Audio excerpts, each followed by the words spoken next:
Well, hello, everybody. My name is Didi Verg, and I'm your host for Talking Hypnosis, brought to you by Hypnothoughts Live. And today I have the very special privilege to be speaking with my co-host, Will Horton. Hey, Will, how you doing? Doing great. How are you doing? Excellent, excellent. So let me tell everybody about you, Will, because, well, it's no secret. Will's one of my favorites. But anyway, Will Horton is considered by many to be one of the world's leading neuro-linguistic programming trainers. He's a licensed psychologist, a certified alcohol and drug counselor, and a master hypnotist. Now, because of Will's extensive writing and training in NLP, he was one of the few non-law enforcement people asked to attend the FBI Crisis Hostage Negotiation course at the Academy. He is the founder of the National Federation of Neuro-Linguistic Programming and the creator of several best-selling home study courses in NLP and hypnosis. So we're going to be speaking today. We're actually both going to be speaking on addiction because those are our specialties. But we're going to be speaking today with Will about Hypnoaddictionology. Right. And I'd like to say hi to everybody here. I'm in beautiful Florida. You're in beautiful Canada. It's a little warmer where I'm at, I think. Again, I'm Dr. Will, and I get the pleasure of talking to somebody I've known, I think, 5 years now, or a little bit more. No, I'm not. I don't track things in time. It's been a while. We've known a while. And so let me tell you a little bit about Miss Didi. She's a certified hypnotist in 1998. It means she's either hit her 20-year mark or is coming up on 20 years. And she's a master health practitioner of NLP. She's also a sought-after professional speaker in the field of emotional health and well-being. She's appeared on numerous TV, radio, podcasts. I've interviewed her for a radio show I do. She's passionate about what she does. That's one thing I like so much. And she's passionate about weight loss because she brings a wealth of personal information as well as intellectual information, research information on the subject because she herself has struggled with her weight for the first 30 years of her life. So we commiserate on the fact, one reason I'm so passionate about addictions in general is that's what led me into this field in the first place was an addiction, took away a military career and an acting career. And it's when I learned these certain things that I got the addiction under control and, here I am. So I'm going to ask her a question. First of all, since this is about Hypnothoughts 2018 in the beautiful desert of Las Vegas.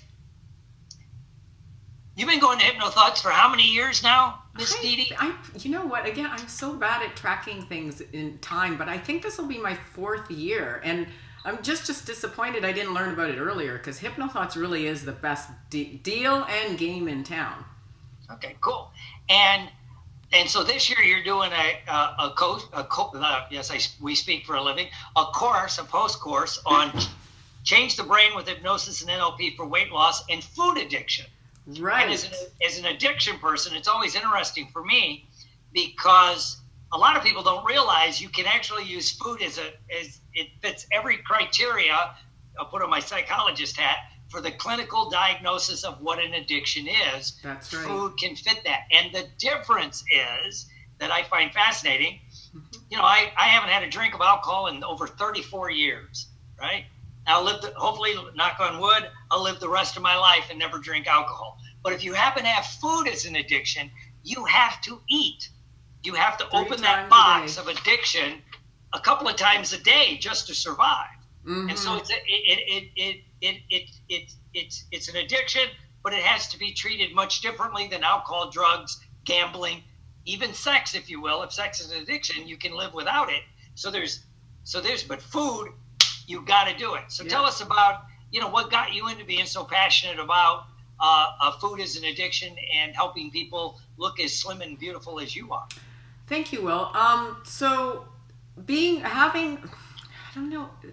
guess I would call it an addiction because when we have smokers come into our office, they're at the point where they're so frustrated, they're saying to themselves, I don't even know why I'm doing it while I'm doing it. And that's the feeling I always had with the binging. So every night I would binge and my stomach would be full and I wouldn't be getting any pleasure with it. And I'd be stuffing my face saying, I don't even know why I'm doing this, and keep doing it. So I think that that's a very classic definition for for addiction because it's being driven by the unconscious. We don't know why we're doing it.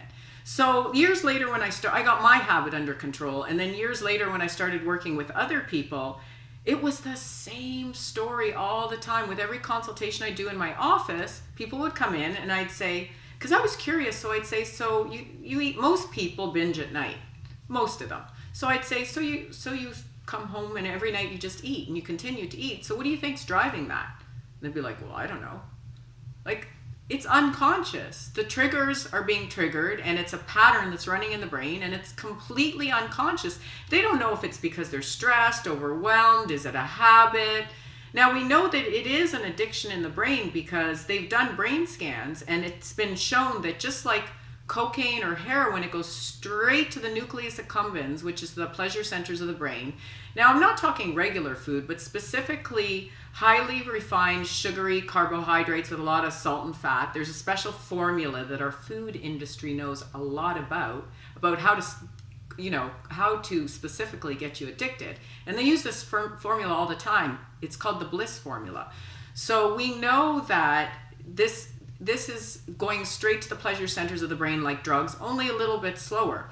So the question is, how do you work with something that somebody has to consume 3 times a day, that every other business on the street offers, and they don't really offer good food, to be quite honest with you. It's a variety store, a 7-Eleven, a McDonald's, so there's not even really that many healthy choices out there. And as you know, Will, when we get hungry, angry, lonely, tired, that's really triggered, right? The halt model. So we have to, we'll discuss the differences because I think we have to treat it differently. And not to mention, it's completely enmeshed in our culture. Our culture equates everything with food. Celebration, hurt, disappointment, love. So first, when you're a baby and you first cry, your first cry is for what? Your milk, your food. When you skin your knee when you're a little child, what's your mom do to soothe you? Oh, it's okay, here's a cookie. It's your birthday, what do? We eat. It's Easter, we eat. It's Christmas, we eat with the family. It's celebration. It's just anchored in so many ways in our life, and that is like a big Gorgon ball, one of those little balls of elastics that we just have to untangle through hypnosis and NLP. But so tell me, what, like, you've worked with food addiction as well. Well, yeah, food addiction and like all the other addictions, you hit on something there with it's in our culture to share food, because for most of millennia, people starved to death. Mm-hmm. Up until 1,000 years ago, the average cause of death was starvation. Right. It really was. And it's only been in the recent millennia that we have enough food. And so the ultimate gift someone would give to someone is to share their bounty. That's where the American Thanksgiving came from, was we'll share, because guess what? In 2 months, we're probably all out of food. So, yeah. And then with that, so it's built into our DNA, and also in our DNA with a lot of the certain cultures, and even though it's politically correct, act like we're genetically different, but we are, alcohol kept white people alive during a big time in the Middle Ages, because most of the water was contaminated. That's why the plague ran rampant and all the diseases. They didn't understand you don't build downstream from the outhouses. So people would literally do that, drink, and then die. So they drank mead or wine. Mm-hmm. So and it was actually the fluid in that kept people alive. Because it killed everything? And they knew, like, when you had dysentery and you were literally dying, especially as a little kid, well, they gave them mead because they didn't know it was the water that was killing them, right? So a lot of this gets ingrained in our genetic DNA, sharing the food and doing this. Plus, for millennia with food, much like certain other, what are we called? We're not carnivores and we're not herbivores. We're omnivores? Omnivores. Like our dog, they can eat whatever they can eat. It's kind of built into our DNA. When there's food, we eat until we're stuffed. Mm-hmm. Because we don't know when we're going to eat again. Because humans are horrible hunters in the wild, right? We're not that fast. We're not that strong. So when there's bounty, you eat and eat and eat. And you get fat in the summer when there's a lot of food, because you may not eat for 2, 3, 6 weeks in the winter. So a lot of this is in our DNA. And so now for the first time in millennia, or, only the last couple hundred years, again, now there's food everywhere. This was, even when you watch the old movies, the ones that are correct, there's maybe one diner in a town. That was it.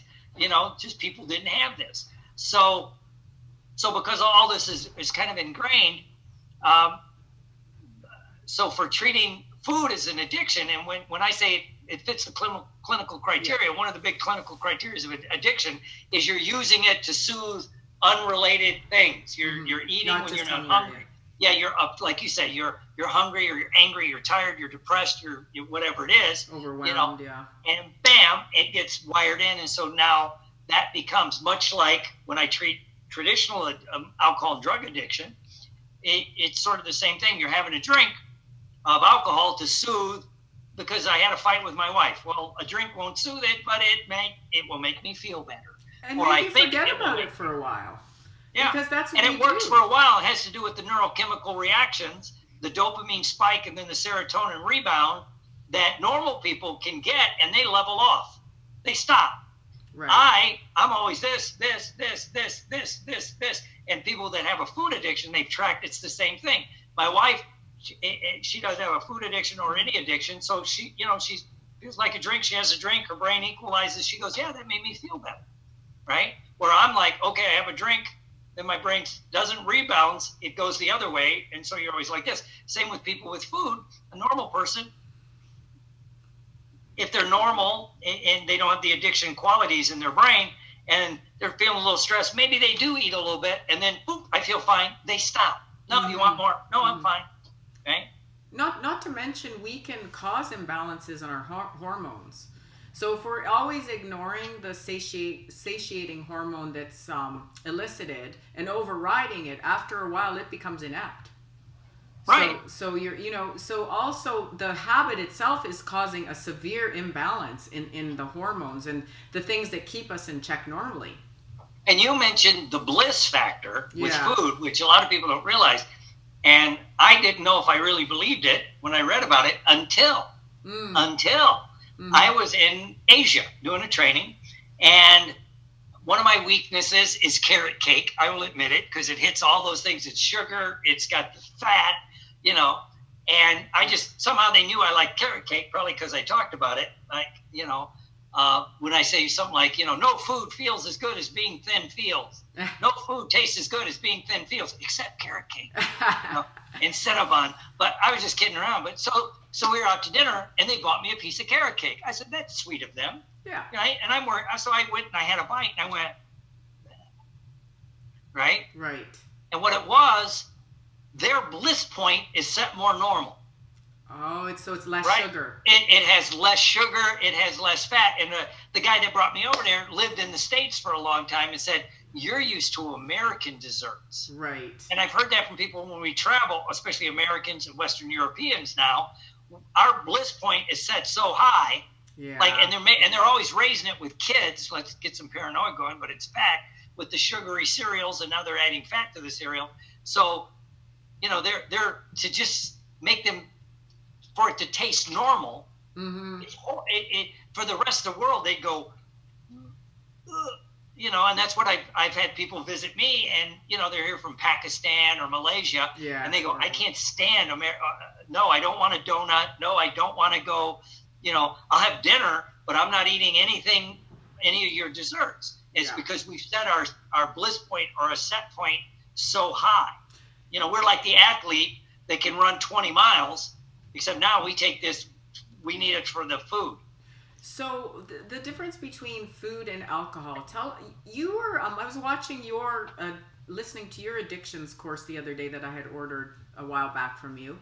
The fascinating thing is, okay, so we talked about how food is ingrained in culture and everything, and you were explaining some of the beliefs that get formed with addiction, with alcohol. So it's like, oh, you're a real man if you drink, but then so people don't want to stop because unconsciously that means they're not a man anymore. So explain a little bit about how people get embroiled into this identity of drinking.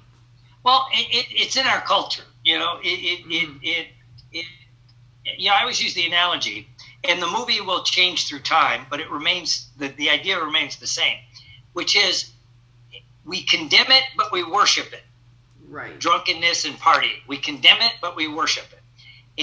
You know, I'm old enough, the movie I remember the most was Animal House, right? Mm-hmm. Where they're drunk, they're messing, you know, they're nuts. And everybody laughs. It's funny. But if that was your boyfriend acting that way in the frat house, right, you probably wouldn't put up with it that long.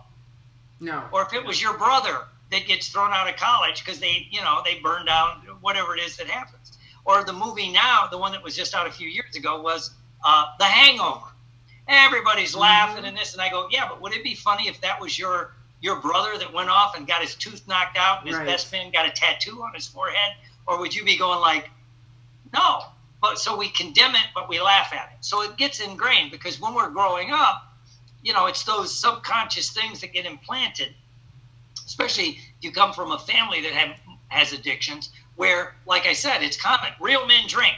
Men in this family can handle their alcohol. You know, we drink like men here. Boom. You know, and what I noticed, and this is kind of fun, with every profession I've been around when I was in the service, we were this unit drinks hard and plays hard. Well, we work hard and drink hard. You know, Then I got out for a summer. I was working in steel mill. And it was like, well, real steel workers work hard and play hard, which means we drink hard. Right. So every profession, I'm salesman, I've been in some different professions. I'm like, isn't this interesting? Yeah. Right?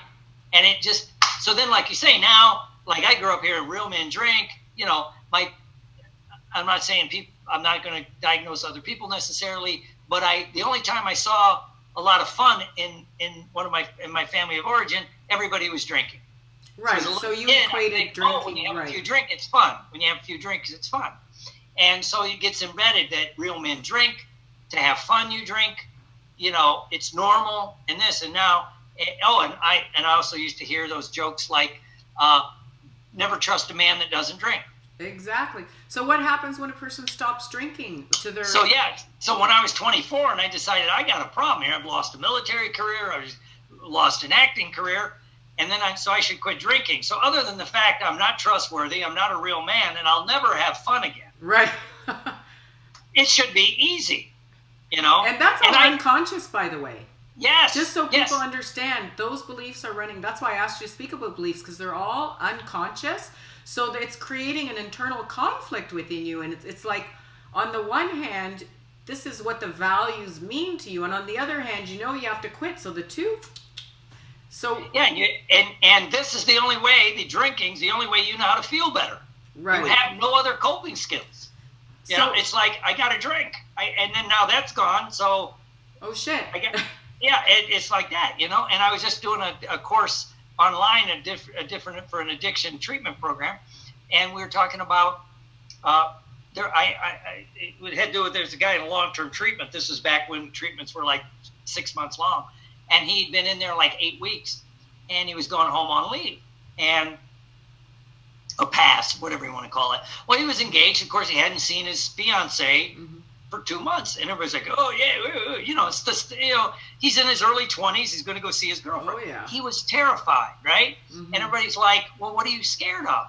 It wasn't the group I was running, but I was around it, and he goes, and he had the guts to say in front of everybody. He goes, "Well, but I'm just scared." And they go, "About what? You afraid you're a relapse?" He goes, "No, but, you know, can I have sex sober?" And everybody's like, look, and he's like, "I've never had sex sober." Oh my. And now a real alcoholic could relate. He goes, he started drinking at 12 or 13. Yeah. Right? And well, of course, you might have had sex, so maybe not. You know, I know in my case, probably except for a couple of times in the military where I was physically removed and I couldn't drink, there was probably very few times in my life I wasn't within 24 hours of drinking. Right. So it was always there. So now, and I could relate to this kid's story because it partially mirrored one of mine. So now he's going home. Here's this woman. Obviously he's known her for a couple of years, and they were getting married and they lived together. And he's like, "Will I know how? Oh, poor Will I do this?" And it's like, and of course, so thank God there was enough good people around him that didn't like. Because then typically you go, "What the fuck is wrong with you? Just have a beer and, you know, do it." Yeah. You know? And it's like... supposed to have beer. Yeah, well, But I That's mean, now the think, conflict. Yeah. yes, yes. And a friend of mine worked in a steel mill, and how these beliefs get so ingrained. And when he quit drinking, you know, and he'd worked in this mill for like 20 years, so he knew everybody and their friends. He goes, you know, after I quit drinking, I realized other than talking about beer or sports or broads, we had nothing in common. Talk about, right. So you have So to now lose your whole social circle, right? Yeah, and so that's one reason I'm a really good big pro 12-step guy. I know it's misunderstood. If people really, Right. if people have a clash with it, I think it's because they don't understand it. But he's like, what am I, you know, he can't go to work and talk to his buddies about, you know, I'm a little bit anxious today. You know, my kid's graduating high school, and Right. you know, they're going to say, man up. You know, Right. let's just grab a couple drinks after work. Well, you know, we'll drink about it. You know, Can't do it. So okay, so we talked about conflict, the need for parts work or conflict integration. So that's, I mean, bar none. I think that always has to happen no matter what the addiction, and maybe not even just one session, because with foods, there's a conflict with food equals love. There's also, I treat myself to eat, but yet I want to be a healthy eater. So there's so many conflicts created. So what are your top 3 favorite processes to use, whether NLP or hypnotic, other than just parts work therapy? well, one is reparenting. Basically. Reparenting. Okay, so tell Where us about that. you go back and you look at those early imprints. I don't believe you have to do a big regression. I'm not a big regression guy, to be honest with you. But it's like you go in, because I think we mislearn information. Sure. You know, and if you just reframe it that way, if a person's in the right state and you word it right, so you're a little kid and, you know, you're seeing this, you know, Right. and all your parents, let's say it's your dad, and I'll use a male example. So the little boy's there, the dad's saying like, real man, you know, in our family, we do this. You know, did he want his kid to grow up and be an alcoholic? Right. I don't think so. Yeah. You know, maybe, you know, you could reframe it, you could change it, because again, as you well know, and people that in our field know, your mind doesn't know the difference between a real or a vividly imagined event. Right, You can right. just go back, and this is the reason I'm not a big regressionist, and rewrite the memory. There is no such thing as an original memory, Yeah. right? Because every time you think about it, you change it. Changes it. Yeah. And we make it worse and worse, so you go back and you rewrite it. That's a big one. Also, creating a compelling future. Absolutely. You know, Ooh. that like, okay, I'm sober now. Why? Yeah. What's I mean, it going to do that's- for me? And why is I mean- it important at my deepest core level of my values? And then with that, how to have fun sober. Yeah. How to Oh, have fun sober. You know, whatever you're into, can you do it sober? Hunting, fishing, whatever it is, I don't care. Can you do it sober? Because Right. they may not have ever done it, right? Mhm. And then you and also make that compelling future fun. You know, Sure. I always tell the story. I used to love baseball, right? I'd go watch baseball games. After I sobered up, I realized that is the boringest thing in the world. Yeah. Sitting there watching a baseball game. But if you're drinking, right, and you're having a beer and you're betting on the game and all this, well, all of a sudden drink is gone. I watch a baseball game and go, this is boring. Yeah. Yeah. You know, I'd rather go play baseball. I like doing that, but Yeah. watching it is right. But you don't know. And one of my favorite sayings lately is, you don't know what you don't know. Right. And so you start to, so there's that, creating a compelling future.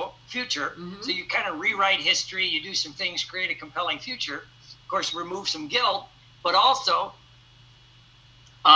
create rituals for success. Okay, You so know, say more about gotta- that, because this is interesting. Well, What are rituals for success? Well, a dear friend of mine, I'll say that because it sounds good. My dear friend Tony Robbins, I like the way he says it. By your rituals, you shall be known. You know, if somebody's in really good shape, right? If they're in really good shape, and let's say they're past their mid-20s, where they just might have the genetic thing Yeah. going. But if they're in really good shape, and let's say they're in 40s, you could almost guarantee one of their rituals is they exercise. Right. Right? And what I mean by ritual, it becomes a must. If you talk to somebody that exercises, it's like, I really shouldn't work out. No, they don't want to miss it. It's like torture to miss When we're the in Las workout. Vegas for a week, you could guarantee I'm going to be somewhere working out 3 days. Mhm. It's a must for me. And people go, well, you could just skip it. You could. Yeah. And my comeback is, well, are you going to shower the week you're in Vegas? Exactly. Well, of course. Well, to me, it's like showering. It's a ritual. It's a must.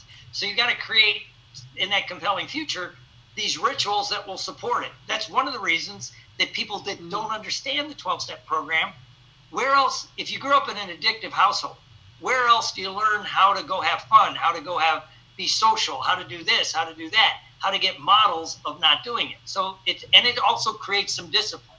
There's a lot of people that will go to like AA, Alcoholics Anonymous, or Narcotics Anonymous, or cocaine. I mean, there's an anonymous for everything. And do they go forever? They may, or they may go a lot for the first couple of years because it becomes a different ritual. Like, so after work, I'm gonna go to this meeting. Instead of going to the bar. Yeah. Right. It's a different community. ritual. The bottom line is it's community, and in order to keep our dopamine levels up, we need that hit of community, because community and togetherness brings our dopamine up in a natural way.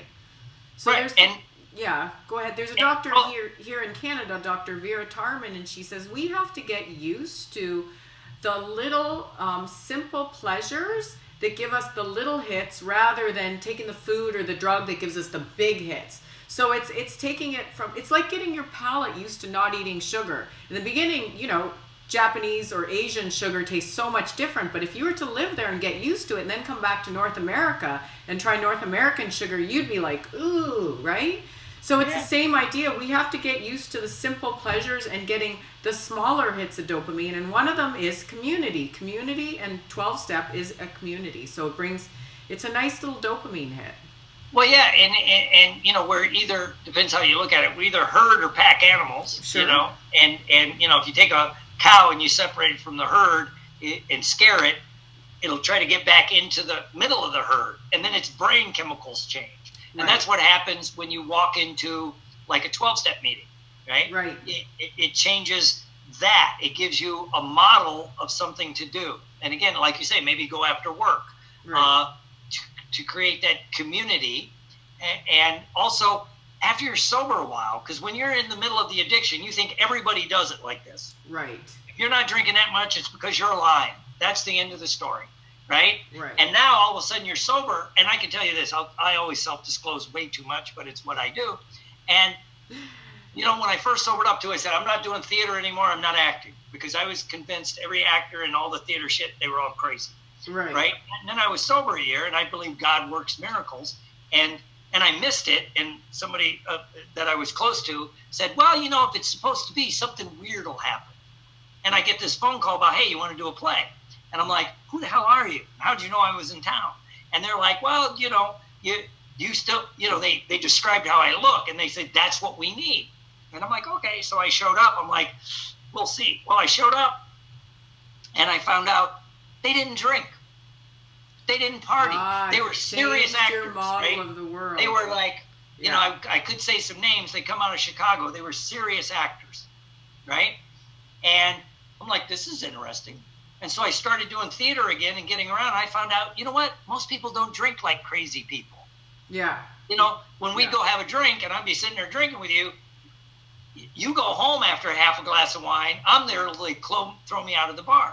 So after I got out of it, right, and got safe, if you will, and understood what was normal or not, I found out I could go back and do those things. And now I have all these other communities. Yes, I'm still active in the 12-step. I got a couple of theater groups I'm involved with, but I had to learn how to do that. It was not in my world. Right. It wasn't in your worldview or your model of the world, and you had a belief around it. It was kind of like, you can't be an actor and be a non-drinker.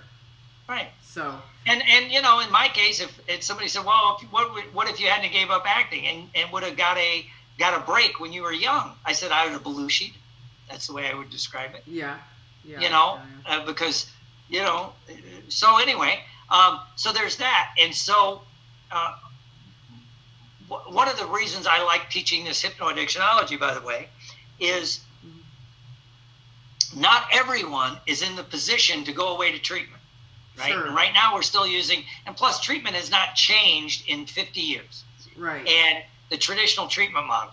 And, they bring you in, they dry you out, they give some ad hoc therapy, I call it, and then they send you to 12-step meetings and say, go and sin no more.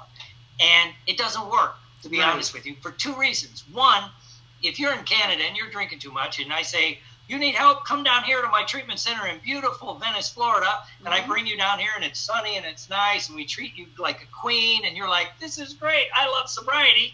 Then they put you on a plane, you go back to Canada, it's snowing, it's cold, your significant other's yelling at you, your kids are mad at you, you just got fired from your job. Right. Go back to drinking.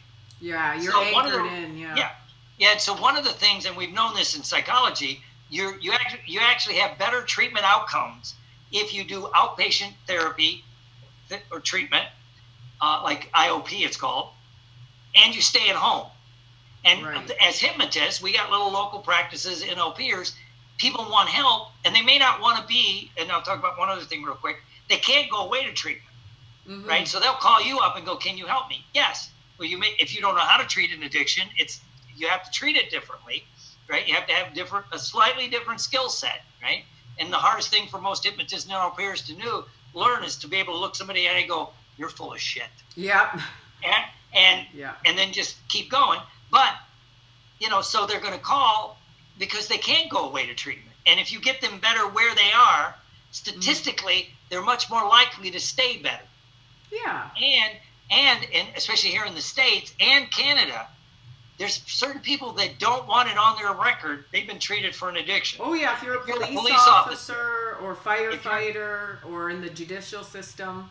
Or my daughter works or used to work in the security network, right? Where, high-tech right. agencies that shall not be named, right? You can't go to treatment. Or in the military. That's right. It has to be anonymous, yeah. And it will go with you. And a good story real quick. And I say that to people, you're paranoid.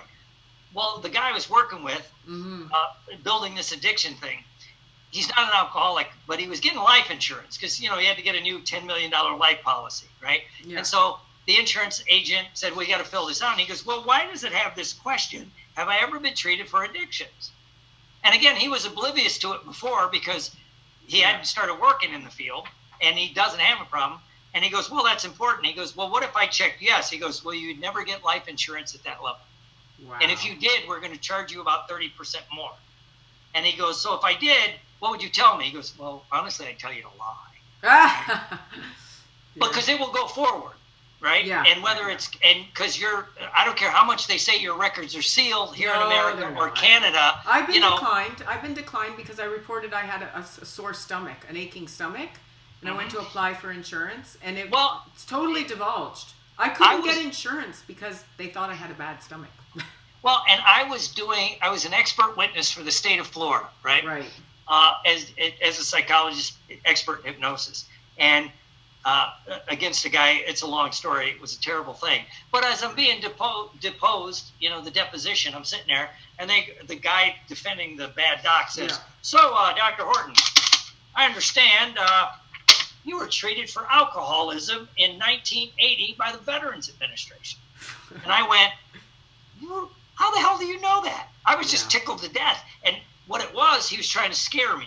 Okay. Right? Good so luck the judge with that. stopped and said, I'll answer the question, yes, because I also had my book with me. I'm like, I don't have that. I don't have my addiction book handy, so I apologize.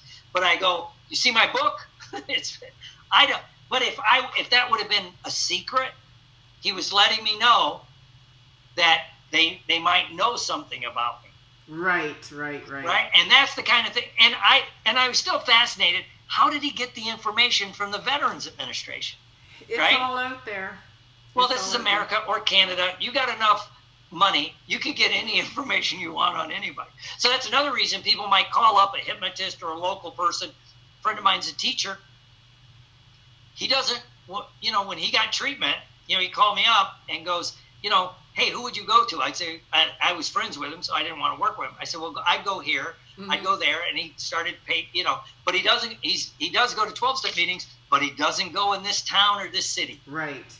Because all it would take is some parent, and that's another reason you might not want to go away, and he wants to do something different in his career, and he goes, in one hand they'll say, hey, it's great, Didi, you're sober, figure out a way to fire him. Well, let's talk about that. Let's talk about your class. Well, let's talk about one thing is, would you ever go to a marriage counselor that hadn't been married and possibly divorced? So we've both been through the addiction. So clearly, I like to think, if you're going to go to a marriage counselor, I hope they have some experience in both marriage and divorce. But the one question I want to ask you, because I love using this with food, is I love using aversion. Like making people just hate sugary foods, making them repulsed, making them lose their desire for it. So do you use lots of aversion with alcohol? Yes. Because good. I'm glad to hear that. There's nothing wrong with it. Everybody acts like aversion's bad. No, that's oh my God. Aversion is unbelievable. I mean, they lose their desire for sugary foods. You pay your taxes because you don't want to go to jail. Exactly. You don't do it because it makes you feel good. I mean, yeah. But I to tell you how aversion can work to make it a compulsion. I remember there's this kid talking about he had a relapse, and he's like, he goes, well, it was a hot day, and I started thinking about a good cold beer. You know how you picture a big beer, like a good cold mug of beer, and I saw the foam on it and the ice, and it was running down, and he's describing it like this. This picture, NLP, the picture's and how good it was, and all I could think about is how good it would taste and how good it would make me feel. And I'm like, well, that's why you drank. It makes sense to me. Yeah, the picture's right here. It's huge. And some other guy who wasn't trained in anything, he'd just been sober forever, he goes, son, you got to put the drink in its perspective. He did this. Turn it black and white. And no, he just said, and look at that beer. You know what it looks like? A glass of horse piss. Oh, yeah, I did that. It looks like a glass of piss. I did that with somebody with alcohol. And the kid went like this. He goes, no, trust me. That's when you say you think of a cold beer, I say it's a glass of piss. And the difference, son, I haven't had a drink in 30 years. You drank yesterday. Right. He was. And so the kid, and I knew the young kid, now it's been 6 years, he goes, yep, every time I see a beer commercial on TV, I think of horse piss. Submodalities. And that's an aversion, Yeah. And so, so you use it with food, smoking. Yeah. It's amazing. It's amazing. It can just shorten the amount of sessions needed by so much. But I always work on the underlying. So let's get them emotionally healthy. Let's give them a replacement behavior for what the need, the food or the alcohol or whatever is getting met. So I think it's important to first build a foundation and then get them to just lose all their desire or be repulsed by either food or alcohol. So I'm glad to hear that you use it with alcohol as well. Oh, yeah. Yeah. Well, use everything. Some people move toward a goal, but not everybody. Some people only move if you set them on fire, for God's sake, right? And my friend that does sales training says, I can sell you a fire extinguisher if I start a fire. Right. And it makes sense to me. It's like, okay, that kind of makes weird sense. So when your course coming up, tell me about how you developed it and how people can get information. Okay, so I developed it based on, I think there's 10 levels of change we have to work with for weight loss because it's something it's not a digital on or off behavior.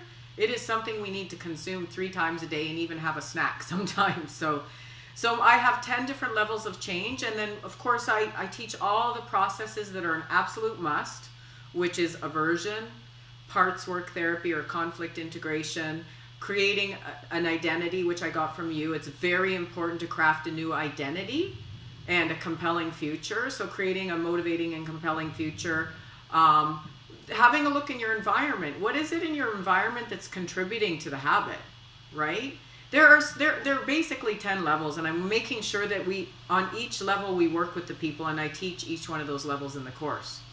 Cool. So it's a pretty in-depth. We did it for one day last year, but I think it was far too overwhelming for people. It was, I think I actually burned the brains. It was just too much information. So this year we've turned it into a 2-day, and it's great because a lot of the people who attended not only were hypnotists, but had wanted to experience the weight loss themselves. And you could just tell by them running through the process, when someone goes through a profound insight or realization, that's like, wow, okay, I get it now. So it was really great for the participants as well. So tell us a little bit more about your course on Hypnoaddictionology, the alcohol and addiction solution. What are you going to be teaching?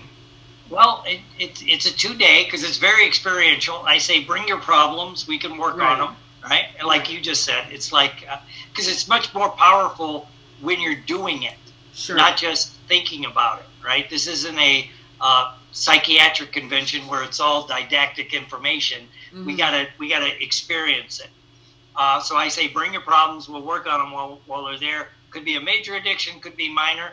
Let's do it, right? Because we all have things we need to alter.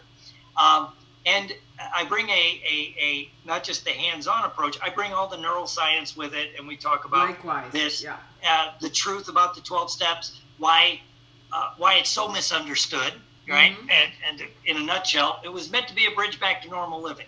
People don't understand that, right? You know, I always tell the story. I was teaching a hypnosis class, which is kind of interesting, and I had a fundamentalist preacher there, right? But he was in a hypnosis class, so I knew he was okay. He had somewhat of an open mind. But he hated the 12-step program. And I'm like, why? I just wonder, power.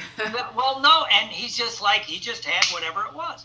But anyway, one day we're talking about something else, and I go, do you believe in Jesus? He goes, of course. I go, have you been baptized? He goes, yes. So you've been saved. Right. And you believe. And I go, one other question, can you read? And he went, yes. So I go, you can read the Bible. He goes, I read it all the time. I said, so you never have to go to church again. You've been saved, you believe, and you can read the Bible. Why would you ever go to church? I go, is that what you do with your congregation? You get them saved, you put them on the path, and you give them a Bible and say, never come back. He goes, no. And I go, well, why do they go to church? And he mentioned what you said, the community, the fellowship. I go, maybe that's what the 12-step program is. Nice reframe. And he went, and then I found out he started accepting, he encouraged 12-step groups to meet in his church. Yeah. Right? And I'm like, interesting. So I talk about what the 12-step is, how we can network with it. You know, we don't recruit, we don't do that. But if somebody wants to go, right, we can do that. So it's a hands-on 2-day training. They're going to get the book. I'm going to give them a couple other bonuses, a couple classes for free because I'm changing my world, so I'm starting to do other things. So yeah, I encourage, like what you said, to bring the problems. Let's work on it. Let's have some fun. We'll experience it together, and then show you. And I spend quite a bit of time on how to market it. Because the skill set, unless you know how to present it, without, in some places, in some states here in America, and I know one of the provinces, Canada, you gotta massage what you're gonna, how you say what you're doing. Really? You mean as a hypnotist or? Yeah, as a hypnotist.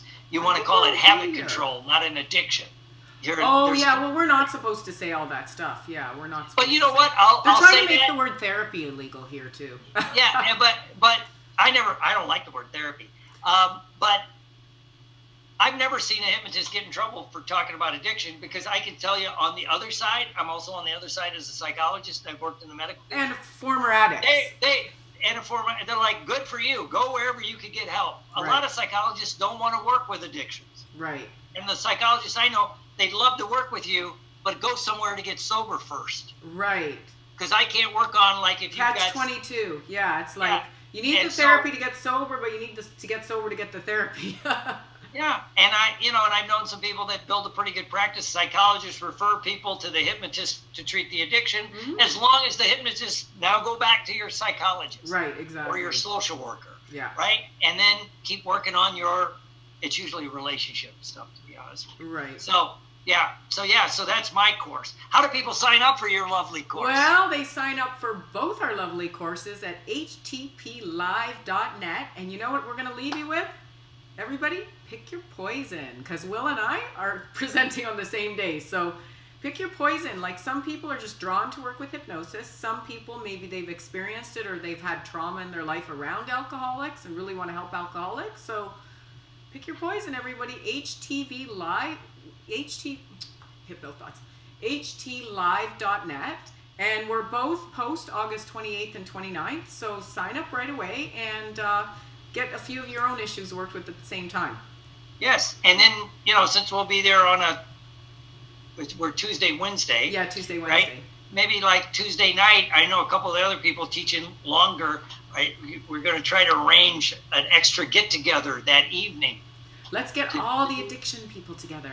Yeah, and there's other courses going on, so it's going to be a lot of fun. Yeah. It'll be fun. So I look forward to seeing you there, Will. Thank you very much. Do you have your pajamas for the pajama party? Oh shoot, I didn't even think about that. Anyway, I'm a little shy to wear pajamas in public, but we'll see. I'm wearing my Harry Potter robes. Okay, well, you little wizard, you. Okay, so we'll speak to you soon. Have a good day. Yeah, have a great one. Bye-bye. Okay.